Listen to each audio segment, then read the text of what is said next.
side. Then this is irrelevant. Moving on, but then my mother pulled out her biggest trick yet. She reached into her bag and placed a USB drive on the table. This, she announced dramatically, is a recording of my daughter admitting that the money belonged to the family. Dan went still, so did I. What recording? The judge raised an eyebrow. Where and when was this recorded? My mother smiled sweetly. At our family dinner last year, before she turned on us. My stomach dropped. That dinner, the one where my parents had been extra sweet, where they had talked about helping family and making sure everyone had a future. Oh my God, they had recorded me. The judge gestured for the bailiff to play the recording, and I almost burst out laughing because it was edited to hell. It started mid-sentence, cutting off whatever context came before. My voice said, "Of course, we'll always help family. That money is for our future."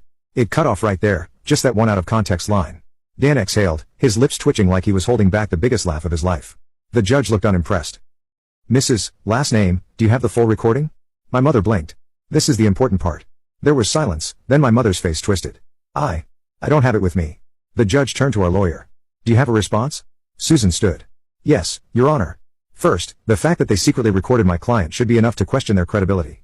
Second, this evidence is obviously altered. We request the full, unedited version before considering its validity." The judge nodded. "I agree." He turned back to my parents. "You'll need to provide the full recording or withdraw this as evidence." My mother's face turned purple. My father looked like he had eaten a lemon. They had nothing. And that's when I knew this wasn't about money anymore. This was about control. The unexpected visitor. We left the courthouse feeling good for the first time. I thought maybe this was almost over.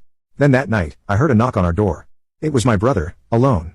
I hesitated before opening it. "What do you want?" He shoved his hands into his pockets, looking nervous.